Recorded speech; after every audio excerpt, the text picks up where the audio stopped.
दोस्तों मैं हूं आदिल खान आज़ाद। आज है 3 जनवरी 2025। आप देख रहे हैं आज़ाद बोल इंडिया पर मिडिल ईस्ट मॉर्निंग न्यूज़। इस शो में आज आपको दिखाएंगे यमनी हूथीज़ के लीडर का बयान, अमेरिका के हमलों ने हमें नए हथियार बनाने की तरफ मोड़ा, ईरान की मिसाइल और एयर डिफेंस सिस्टम की तस्वीरें आई सामने, सारा सामान रूस भेजने की चर्चा तेज, मस्जिद अल अक्सा में फिर घुसे सेटलर्स, मुसलमानों के दिलों को दुखाने वाली हरकतें दी अंजाम, स्विट्जरलैंड में मुस्लिम औरतों पर नकेल, बुर्का या हिजाब पहनने पर लगेगा बहुत भारी जुर्माना। आईडीएफ में तेजी से बढ़ रहे फौजियों की खुदकुशी के मामले, उधर ऑपरेशन के बाद नेतन्याहू हुआ अस्पताल से रिलीज, और सीरिया में फोर्स ने 2 जिलों में चलाए तलाशी ऑपरेशन, बशर अल असद के करीबियों पर हथियार डालने का प्रेशर। आज जुमा है, आप सबको मुबारक हो। जुमे की इस रोज सबसे पहले बात मस्जिद अल अक्सा की। इजरायली सेटलर्स ने एक मर्तबा फिर से अल अक्सा मस्जिद में घुसकर कुछ ऐसा किया है जिससे मुसलमानों के दिलों को ठेस पहुंची।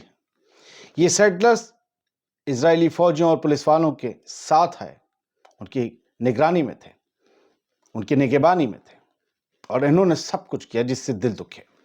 जुमेरात को मस्जिद अल अक्सा के मगरिबी गेट से कंपाउंड में ये लोग घुस गए। उन्होंने वहां अपनी राइचुअली और तालमुडिक दुआएं और इबादत की, जो कि एक वाज़ेह प्रोवोकेशन या उकसावा थी। फिलिस्तीनी नमाजियों के लिए ये सब उकसावा है। एक सेटलर ने खास तौर पर टेफलिन प्रेयर बॉक्सेस अपने सिर पर रखे हुए थे और मस्जिद के अंदर वो दुआ कर रहा था, जो कि एक बहुत सेंसिटिव और बहुत ही कंट्रोवर्शियल अमल है। ये वाकया एक मुसलसल रुझान का हिस्सा है दोस्तों, जहां इजरायली सेटलर्स जो आमतौर पे टेंपल ग्रुप्स की हिमायत से ऐसे काम करते हैं और इजरायली पुलिस की निगहबानी में ऐसे एक्शंस अंजाम देते हैं। ये घुसपैठिए फिलिस्तीनियों और मुसलमानों के मजहबी मकामात की बेअदबी करते हैं, और इजरायली फौज की वहां पर मौजूदगी अक्सर फिलिस्तीनी नमाजियों के लिए मुश्किलात पैदा करती है, जिससे नफरत और तनकीद में इजाफा होता है। इसके बाद वेस्ट बैंक में रहने वाले अगर फिलिस्तीनी कुछ करते हैं तो फिर वही होता है जो और जगह हिटलर करता है, बुलडोजर चल जाता है। चलिए बढ़ते हैं आगे। एक खूबसूरत नज़ारा जो मेरी स्पीच के साथ आपने देखा होगा, मेरी बातचीत के साथ देखा होगा, ये खूबसूरत नज़ारा मस्जिद अल अक्सा का है, कल शाम का ही है। और मस्जिद अल अक्सा कितनी खूबसूरत लग रही है। वो छोटा सा नीचे मस्जिद का गुंबद है और ऊपर आपको गुंबद सखरा दिख रहा होगा। एक दिन मैं खजरा बोल गया था, नींद में था, 3-4 दिन की थकन थी, लोगों ने घेर लिया। तो गुंबद सखरा, ये पीला गुंबद जिसे डोम ऑफ रॉक कहते हैं यहूदी, ये खूबसूरत नज़ारा कल शाम, कितना साफ शफाफ आसमान, और इर्द गिर्द मस्जिद अल अक्सा के देखिए चिड़ियाँ तवाफ़ कर रही हैं। वो गुंबद सखरा के आसपास तवाफ़ नहीं कर रही हैं, वो मस्जिद अल अक्सा जो बराबर में है उसके आसपास तवाफ़ कर रही हैं। नोट कीजिए, छोटी छोटी बातें हैं। तवाफ़ मतलब चक्कर। जो लोग हमारे नॉन मुस्लिम भाई भी हमारे बहुत ख़बरें देखते हैं, मैं बड़ा मशकूर हूँ उन सबका, हिंदू हों, सिख हों, क्रिश्चियन हों। आप लोगों के जज्बे को सलाम कि आप मिडिल ईस्ट और गज़ा की ख़ास तौर से ख़बरों से जुड़े हुए हैं। खैर, ये इजरायली सेटलर्स की तस्वीरें जो आपने देखी होंगी मेरी बातचीत के दौरान, ये लोग घुसे हुए हैं और अपने ये अल अक्सा मस्जिद के कोर्टयार्ड में घुसे हुए हैं और यहाँ पर अपनी तालमुदिक राइचुअल्स अंजाम दे रहे हैं। वो हो हा वो हल्ला, इन लोगों को यहाँ नहीं होना है, इनको इजाज़त नहीं है घुसने की, मतलब इन्हें खदेड़ देना धक्के मार के अगर ये आए भी। लेकिन फिर भी ये यूएन के चार्टर की खिलाफ वर्जी इनकी हुकूमत नहीं मानती, तो फिर जिस मुल्क की या जिस यूँ कहें कि ग्रुप की का सरबरा जो लीडर है वो कुछ नहीं मानता, तो फिर बाकी लोग चंगू मंगू क्या मानेंगे। ये दूसरी तस्वीर अंदर घुसे हुए ये लोग, क्योंकि आजकल इनका वो त्यौहार चल रहे हैं तो घुसे हुए हैं। अब बात ये नहीं कि मुसलमानों के खिलाफ सिर्फ मस्जिद अल अक्सा में या वेस्ट बैंक में या फ़लस्तीन में या गज़ा में कुछ हो रहा है। स्विट्जरलैंड को देख लीजिए, इन्होंने क्या किया। मुसलमान औरतें 1 जनवरी 2025 से, आज 3 जनवरी है ना, 1 जनवरी 2025 से इनके यहाँ कानून लागू हो गया कि मुसलमान औरतें पूरे स्विट्जरलैंड में पब्लिक प्लेसेस में कहीं भी बुर्का, हिजाब, नकाब कुछ नहीं कर सकती।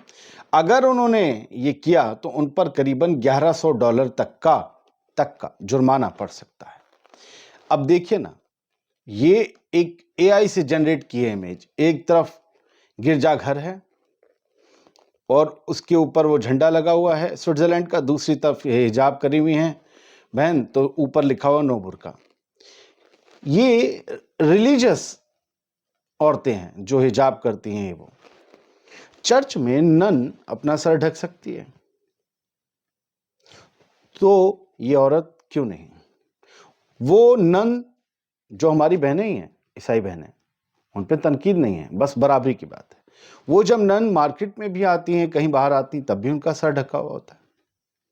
ये क्यों नहीं ढक सकती?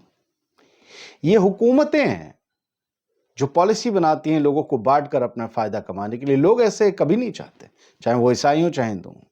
ज्यादातर नहीं, कुछ तो कट्टर हैं। लोगों से ही तो नेता बनते हैं हम लोगों से। तो $110 से $1100 का जुर्माना लगेगा।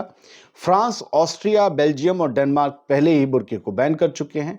स्विट्जरलैंड में इसे बैन करवाने के लिए लेजिस्लेशन स्टैम्प में 2021 में रेफरेंडम हुआ था, जिसमें 51.2% वोटर्स ने सपोर्ट किया था कि बुर्का स्विट्जरलैंड में बैन हो, इसलिए कर दिया गया। अब इसे अमल में लाया गया है 2025 में। चलिए, ईरान के बारे में ये चर्चा है कि ईरान अपने दोस्त रूस को बड़ी तादाद में मिसाइल्स और एयर डिफेंस सिस्टम्स दे रहा है। ये 3 तस्वीरें हैं और ये बताया जा रहा है ट्रकों में लदकर मिसाइल्स और एयर डिफेंस सिस्टम बंदरगाह की तरफ जा रहे हैं और वहां से कंटेनर्स में लदकर, तीसरी तस्वीर देखिए, कंटेनर्स में लदकर रूस जाएंगे। ईरान की फथ 360 मिसाइल सिस्टम्स और अरमान एयर डिफेंस सिस्टम्स, ये बताया गया है कि स्पॉट किए गए हैं, जो कि अंजाली पोर्ट कैस्पियन सी में है, वहां की तरफ जाते हैं और यहां से वो सीधे रूस जाएंगे। कई बार इसी बात को लेकर सैंक्शंस ईरान पर लगे हैं कि उसने रूस को हथियार दिए हैं जिससे यूक्रेन जीत नहीं पा रहा है, जिसके पीछे पूरा नेटो खड़ा हुआ है। क्या ईरान ने वाकई इस बार भी दिए? सोचना पड़ेगा और देखना पड़ेगा। कल खबर बनती है, आज खबर बनती है, दोपहर तक शाम तक इसकी या नहीं, देखते हैं। हर जुमेरात की तरह इस बार भी यमन के हाउथीज के सुप्रीम लीडर, उन्होंने अपना बयान दिया। कई हमले हुए यमन पर इस हफ्ते, उन्होंने अपना बयान दिया और उन्होंने कहा कि जो अमेरिका के हमले हैं हम पर लगातार जो हो रहे हैं यमन पर, उसने हमें मजबूर कर दिया, हमें पुश किया कि हम अपनी मिलिट्री कैपेबिलिटीज को, अपनी अस्करी कुव्वतों को, अपनी मिलिट्री कुव्वतों को बढ़ाएं। हमने नए हथियार इजाद किए, हमने अपनी मिलिट्री में नए लोगों को और ज्यादा लोगों को भरा है, हमने वो हथियार तैयार किए हैं जिससे दुनिया चौंक जाए। और इन्होंने एक जो डेटा दिया है वो मैं आपको बता दूं, हथियारों के बारे में छोड़ दीजिए। इन्होंने एक जो डेटा दिया है वो पूरे साल 2024 का है, क्योंकि यमन में जब भी कोई हमले होते थे दुश्मन के, उनके, तो कभी डेटा बाहर नहीं आता था क्या नुकसान, क्या मारे गए। अब इन्होंने सैयद अब्दुल मलिक अल हौती साहब ने जो है, इन्होंने जो है वो डेटा दिया है कि भाई यूएस और ब्रिटिश के जो लगातार यमन पर हमले हुए, उनमें कुल 931 बार, नीचे से आप तीसरा पैरा देखिए, 931 बार एयर स्ट्राइक्स हुई हैं और 106 यमनी इसमें मारे गए हैं, 314 जख्मी हुए हैं। ये वो डेटा है जो आज तक बाहर नहीं आया था। हाँ, एक चीज़ और आगे बढ़ने से पहले, हम जो यहाँ देखकर पढ़ते हैं और आपको स्क्रीन पर दिखाते रहते हैं, वो इस बात की तस्दीक है कि दोस्त रियल फैक्ट के साथ दे रहे हैं न्यूज़। वरना हम भी यहाँ आपसे देखें दोस्तों, आज नेतन्याहू की ऐसी तैसी हो गई, मरने के करीब पहुंच गया अस्पताल, नहीं, हम ऐसा नहीं करते। हम कहते हैं कि जो हम पढ़ रहे हैं वो आप देखो कि हम फैक्ट के साथ दे रहे हैं। और सर, आपको पता है, हम कह दें कि यमन पर बम गिर गए, तो मुझसे आप क्या पूछेंगे, तुम्हें कैसे पता चला? दैट मीन्स तुम्हें कैसे पता चला, आप पूछ रहे हैं सोर्स क्या है। सोर्स हमेशा न्यूज़पेपर होता है, वेबसाइट होता है, टीवी होता है, ठीक है, या आजकल सोशल मीडिया का जोर है। आप जितने भी बड़ों को देख रहे हो, मैं तो बहुत अदना सा आदमी हूं, आप जितने भी बड़ों को देख रहे हो, उनके क्या चचा बैठे हुए हैं वहां गजा और फिलिस्तीन में, वो वहां जाके रिपोर्टिंग कर रहे हैं, वो भी मेरी तरह पढ़ते हैं, बस वो देख कर नहीं पढ़ते। तो आपको लगता है कि अक्लमंद, और इसी चक्कर में बहुत से लोग आपको फेक न्यूज दिखा रहे हैं कि नेतन्याहू मर गया। और किसी ने तो इजराइल में अगर 12 शहर थे तो اب تک جو ہے وہ 25 شہر تباہ کر دیے ہیں. ہم وہ نہیں کر سکتے. نیتن یاہو کو بتایا تھا نا موت کے قریب پہنچ گیا. ہم بتا رہے ہیں زندہ ہے, صحیح سلامت ہے, بہت اچھی حالت میں واپس آ گیا ہے. آپ کو برا لگے گا بہت سے لوگوں کو, لیکن یہاں ہم اچھی خبر سنانے نہیں بیٹھے, سچی خبر سنانے بیٹھے. چلیے بہت دے دیا درس آپ کو, سر بڑھتے ہیں آگے. آئی ڈی ایف میں سوسائڈ کی پروتی بڑھ رہی ہے. آئی ڈی ایف میں اسرائیل کے فوجی لگاتار سوسائڈ کر رہے ہیں اور ان کی تعداد پچھلے سالوں کے مقابلے بڑھ گئی. اب آپ سوچیں گے کہ ہزاروں مر گئے, نہیں بھیا, 28 سپاہیوں نے, فوجیوں نے 7 اکتوبر 2023 سے, جب سے یہ غزہ کے اوپر جنگ تھوپی گئی شروع ہوئی, تب سے 28 فوجیوں نے سوسائڈ کیا. یہ سب غزہ میں سروس کر رہے تھے. پہلے یہ تعداد کبھی 10-12 ہوا کرتی تھی, لیکن اب بڑھ گئی ہے, دوگنی سے زیادہ. اس کی وجہ یہی کہ مینٹل ٹراما سے جوجھ رہے ہیں اسرائیل کے فوجی. خود اسرائیل کے لوگ, اسرائیل کے اخبار ایسی ہیڈ لائن بنا رہے ہیں, I D F suicide rate rises amid ongoing war. جنگ کے دوران آئی ڈی ایف میں سوسائڈ کے معاملے تیزی سے بڑھے. سمجھے؟ ماس ریزروسٹ کال اپس, اور بڑی تعداد میں ریزروسٹ کو واپس بلایا گیا جنگ کے لیے. آپ سمجھ رہے ہیں؟ خیر, Nitin Yahoo released from hospital 4 days after prostate removal surgery. Prostate gland ہوتا ہے نا, گدود, وہ بڑھ جاتے ہیں تو پھر وہ نکالنے پڑتے ہیں. وہ جہاں سے نکالے جاتے ہیں وہاں 4 دن تو تکلیف رہتی ہے. کسی نے کہہ دیا کینسر ہو گیا جی, کسی نے کہہ دیا کہ موت کے قریب پہنچ گیا, آخری سانسیں گن رہا ہے. آپ بہت سے بڑے کا گوشت کھانے والے لوگ ایمان لے آتے ہیں, جی جی جی, ارے یہ صحیح کہہ رہا ہے, یہ ہے ہمارے مطلب کی. ارے آپ مطلب کی خبر دیکھنے بیٹھے ہو. نارمل سا آپریشن تھا, ہمارے یہاں ہوا تھا. اس کے آپریشن کے بعد 13 سال زندہ رہے تھے الحمدللہ. کچھ بھی بیچ رہے ہیں, آپ کی نفس پکڑ لی, جذباتی ہیں آپ لوگ, بڑے کا گوشت کھاتے ہیں, جذبات بھر جاتے ہیں. آرام سے خبر پوچھو سورس کیا ہے, ہمیشہ پوچھو سورس کیا, اور سورس نہ دے پائے کہ نا رانگ نمبر. ٹھیک ہے. اسرائیل کے لگاتار حملے جاری ہیں غزہ پر. جنوری کے دوسرے دن, کیونکہ آج 3 جنوری, ہم 2 جنوری کا آپ کو ڈیٹا دے رہے ہیں. جنوری کے دوسرے دن لگاتار اسرائیل نے ایئر سٹرائکس کی, 52 فلسطینیوں کو شہید کر دیا. یہ صبح سے شام تک کا ڈیٹا تھا, رات تک کا ڈیٹا اب دن میں دوپہر تک اپڈیٹ ہوگا. نہیں کہنا چاہتا لیکن یہ ہوگا. چھوٹے چھوٹے بچے اور عورتیں سب مارے گئے ان حملوں میں. اسرائیل کے اٹیک اور جاڑوں کے بیچ, کولڈ کے بیچ, بے سہارا, بے گھر فلسطینیوں کی زندگی بہت مشکلوں سے گزر رہی ہے. یہ مڈل ایسٹ مانیٹر کی خبر ہے. Between Israeli attacks and winter cold, helpless Gazans struggle to survive.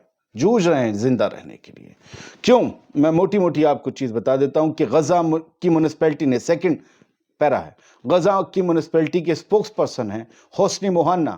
انہوں نے انادولو ترکی کی ایجنسی کو بتایا کہ ان بے گھر لوگوں کے پاس اپنے آپ کو گرم رکھنے کا کوئی ذریعہ نہیں ہے, کوئی کپڑا نہیں ہے, کوئی فیول نہیں ہے انگیٹھی جلانے کا, کوئی ان کے پاس بلینکٹ کمبل نہیں ہے, کوئی ان کے پاس پرماننٹ سولوشن نہیں ہے, ان کے پاس ایون اپنے آپ کو پیٹ بھر دینے کے لیے کھانا بھی نہیں ہے. یہ سب ہے. 45,600 لوگ اب تک بتاتے ہیں کہ شہید ہو چکے ہیں. یہ تعداد مڈل ایسٹ مانیٹر نے بھی دی تھی جو 45,581 تھی, لیکن یہاں بڑھ گئے. ہاں 6% غزہ کی آبادی جو ہے وہ ڈراپ ہو گئی ہے. بہت سے لوگ, آپ کو پتہ ہے, ہزاروں کی تعداد میں مارے گئے ہیں, ہزاروں چھوڑ کر چلے گئے ہیں. حماس نے لگاتار جو غزہ میں سیف زون پر اور ٹینٹس پر اسرائیل بمباری کر رہا ہے, حماس نے اس کی مذمت کی ہے, اور حماس نے انٹرنیشنل کمیونٹی سے اس ظلم کو رکوانے کی اپیل کی ہے. سیریا میں فورسز نے ہومس کی ڈسٹرکٹ, 2 ہومس جو ریجن ہے وہاں پر 2 ضلعوں میں آپریشنز چلائے, اور یہاں پر جا کر ان لوگوں کو پکڑنے کی کوشش کی جو بشار الاسد کے بے حد قریبی ہیں, جو اب بھی کچھ لوگوں پر حملے کر رہے ہیں. ان کے بقول ان لوگوں کے پاس ہتھیار بھی ہیں, اور یہ بتایا گیا ہے کہ وہ لوگ ہیں جو بشار الاسد کی طرف سے کیے گئے وار کرائمز میں شامل تھے. سب سے بڑی بات جو ہے وہ یہ ہے کہ بشار الاسد علاوی سمودائے سے آتے تھے, اور علاوی سے ہی یہ 2 جو ڈسٹرکٹ ہیں یہاں علاوی لوگ زیادہ رہتے ہیں.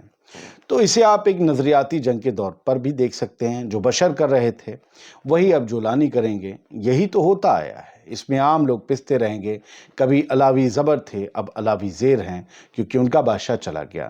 جو کل زیر تھے آج زبر ہو گئے ہیں، یہی سب کچھ ہے۔ لیکن عام نظریے سے اگر دیکھنا چاہیے تو علاوی بھی معصوم ہیں، وہ لوگ بھی معصوم تھے۔ یہ حکمراں ہوتے ہیں جو ایک دوسرے پر ظلم ڈھا کر پتہ نہیں کن لوگوں کو خوش کرنا چاہتے ہیں۔ خیر سر، زیادہ اس میں نہیں جاتے ہیں۔ آخری خبر یہ ہے کہ سعودی عرب کے ڈیفنس منسٹر نے سیریا کے فورن منسٹر سے بات چیت کی ہے، ملاقات کی ہے، میٹنگ کی ہے، اور سیریا کی کیسے زیادہ سے زیادہ سعودی عرب مدد کر سکتا ہے اس کو لے کر چرچا کی ہے۔ کچھ چیزیں طے بھی کی گئی ہیں۔ بہت بہت شکریہ۔ مڈل ایسٹ نیوز دیکھ رہے تھے آپ۔ عادل خان آزاد کو اجازت دیجیے۔